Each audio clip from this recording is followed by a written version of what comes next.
Hello students, सुश्री classes में आपका स्वागत है।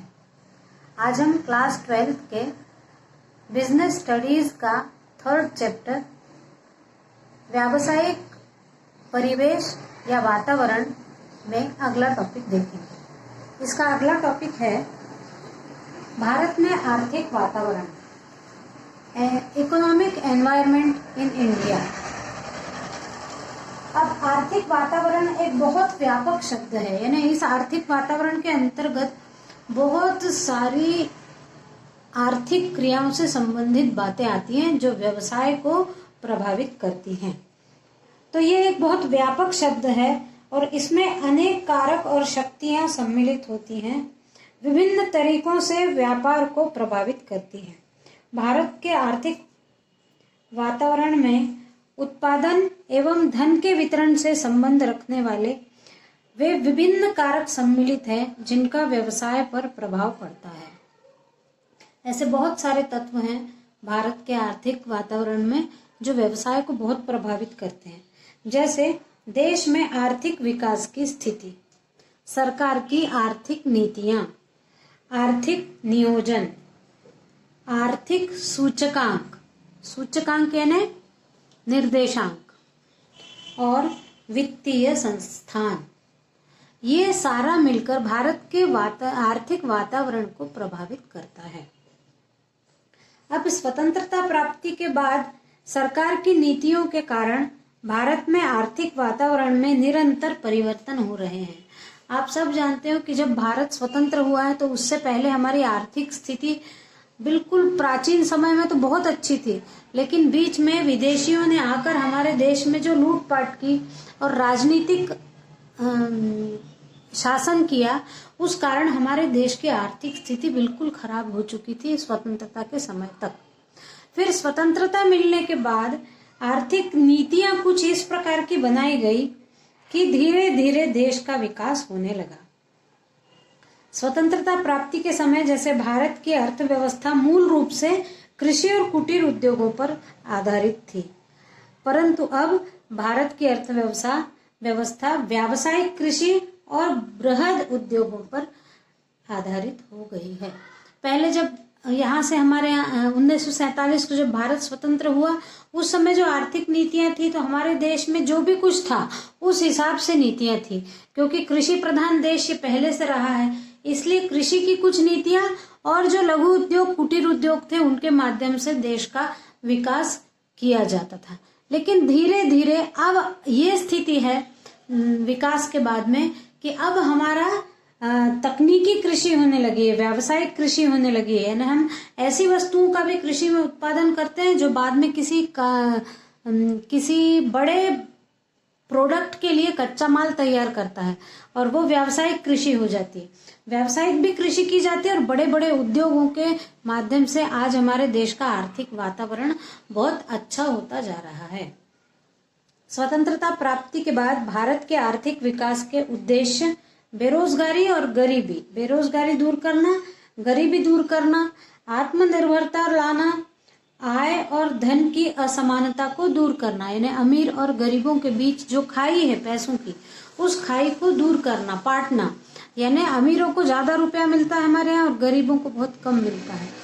तो ऐसी आर्थिक स्थिति, ऐसी नीतियों का निर्धारण करना जिससे गरीब अमीर हो जाए और वो भी अमीरों के समकक्ष हो जाए, और समाजवादी समाज की स्थापना करना, यानी जो भी कुछ कार्य करना वो समाज के लिए।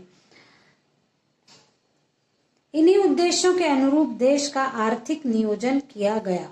सरकार ने सार्वजनिक क्षेत्र को प्रमुख उद्योगों के विकास एवं निजी क्षेत्र को उपभोक्ता वस्तुओं के विकास का दायित्व सौंपा। सरकार ने क्या किया, जो सार्वजनिक क्षेत्र है, जो सरकारी क्षेत्र हैं, उनको उनके द्वारा प्रमुख उद्योगों का विकास किया, और जो निजी यानी प्राइवेट क्षेत्र हैं उनके द्वारा उपभोक्ता वस्तुओं को निर्माण करने का दायित्व सौंपा। और आज वर्तमान में भारत में आर्थिक वातावरण के उल्लेखनीय बिंदु हैं। बहुत ऐसी बातें हैं आर्थिक वातावरण में जिनका इधर उल्लेख किया जाना बहुत अनिवार्य है कि हमने अभी तक क्या क्या किया है और क्या क्या पहले था, उसके कुछ उल्लेखनीय बिंदु यहाँ पर दिए गए हैं। जिसमें पहला बिंदु है भारत में विदेशी विनिमय 4 अरब डॉलर प्रति वर्ष बढ़ रहा है। विदेशी विनिमय यानी विदेशों से वस्तुओं का आना और विदेशों को वस्तुओं का जाना। ये हमारा विदेशी व्यापार जो है वो 4 अरब डॉलर प्रति वर्ष बढ़ रहा है। फिर भारत में विदेशी मुद्रा का भंडार निरंतर बढ़ रहा है। जो हमारे पास विदेशी मुद्रा आने से ज्यादा विकास हो पाता है विदेशी मुद्रा आने पर, तो ऐसा हमारा विदेशी मुद्रा का भंडार भी निरंतर बढ़ता जा रहा है। फिर है राष्ट्रीय और प्रति व्यक्ति आय में वृद्धि। धीरे धीरे स्वतंत्रता के बाद हमारे राष्ट्रीय आय में यानी राष्ट्रीय साल भर की आय और साल भर की प्रति व्यक्ति यानी एक व्यक्ति को मिलने वाली आय भी निरंतर बढ़ती जा रही है।